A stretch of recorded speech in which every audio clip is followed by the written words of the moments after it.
Welcome back to Bayou Time. I'm your host, Tam McGee. Today we have Trooper Ross Brennan with the Louisiana State Police Troop C here to talk about driving in smoke and fog and a recent death we had. Welcome to the show. Thank you. Thanks for having me.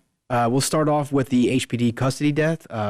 We had some very sad news that somebody died in the custody of HPD. Can you kind of tell us what happened? For sure. So November 3rd, it was a Friday, early in the morning, a little bit before 5 a.m. Our detectives with our Bureau of Investigations, they received a request from the Houma Police Department to investigate an in-custody death. So the preliminary investigation revealed that a Houma police officer stopped a vehicle on Highway 3040 near Greenwich Street in the Houma area.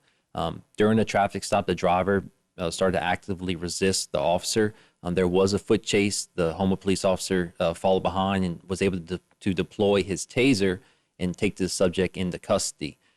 They were able to put that subject into the back of a patrol car, and while he was seated in the back of the patrol car, they started to observe that he was concealing bags of narcotics inside of his mouth.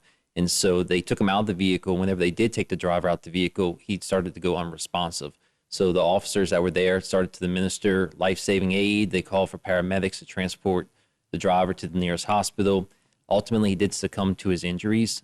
So this is still active and ongoing investigation where our investigators are still working for it.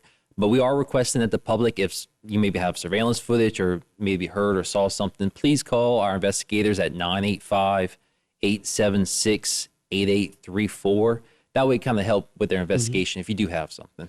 And we're noticing these days that the body cam footage is kind of, a huge tool. Are you at liberty to say, do we know, was the body camera turned on? Did they video the incident? That's still under investigation. I do know the Houma Police Department, they do have body cameras, but as far as what footage there is, they're still collecting that and under investigation. But let's move on to a topic that maybe can prevent a death, which is driving in smoke or fog. Unfortunately, the marsh fire is back. I noticed this morning it was very smoky. My wife woke up and immediately started talking about she smelled it. And actually, we live kind of far away from it, so it was the first time we've actually smelled it in my house. But it's been a problem this entire late fall, late summer area. What are some tips when you're driving in smoke and fog? Well, I mean, most recently we saw in the New Orleans area on I-55. I mean, that was an absolute tragedy out there. 163 cars involved in a multi-vehicle collision, 7 fatalities. It was related to heavy fog and smoke that set in on the interstate there. And so we've seen it this morning. We had heavy fog on Highway 311, Highway 182. I know our troopers down here, we were investigating 7 crashes in just a short area, kind of between Savannah Road and Greenwood Street on 182. And so we actually had to close the road down for a little bit because the conditions were just so poor with the visibility. But if you do find yourself driving that situation, first thing, just slow your speed down. The speed limit is there for whenever there's perfect conditions. Sometimes it might be heavy traffic, it might be raining, but in these cases, the fog, you don't want to outdrive what your visibility is. So definitely slow down for sure. Also make sure that your car's headlights are on, not the high beams, just the low beams. You want to be able that other drivers can properly see you coming. If you do have to stop in the road, please pull onto a shoulder or into a parking lot or something like that. You don't want to be stopped in the middle of the road with other cars coming behind you.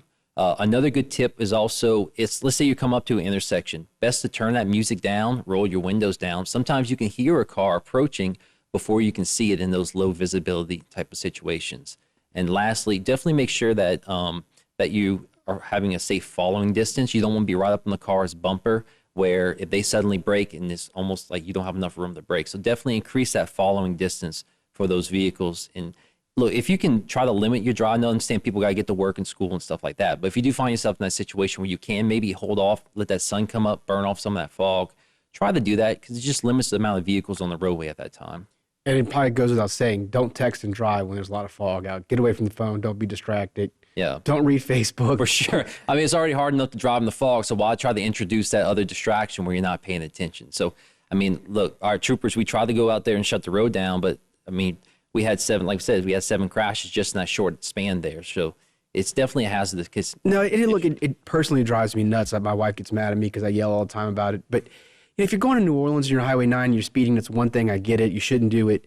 But if you're in town and you're just driving to the other side of town, you're only saving like 10 seconds. What's the hurry? What's the rush? Exactly. And then you pull up next to that person that blew by you at the following red light. And it's like all that commotion for nothing, really. It really isn't worth it. But look, if you are driving on the roadway and you see a hazardous condition, or you can either report something, you can always dial star LSP star 577. That'll get us in touch with the nearest troop. That way you can let them know, like, hey, look, things are kind of going wrong in this area. If you see something, that way we can hopefully get a trooper or officer, somebody out there, maybe kind of investigate a little bit more. Yeah, and look, you're exactly right. You know, you wind up seeing them at the next stoplight, and you can only go so fast. You're bound by the traffic you're in. You're bound by the stoplights. And whether you go 70 or 40, it won't make a difference of 5 seconds. No, it wouldn't. And it drives me nuts when I see people engaging in that kind of behavior. And it's one of those things I think we, as citizens, is incumbent upon us to try and be as safe as we can in these areas. And one of the things I noticed is you have more people on bicycles these days, more people walking on the roads. And I remember as a kid, it's got to be scary for them in these fall conditions that people aren't going to see them. For sure.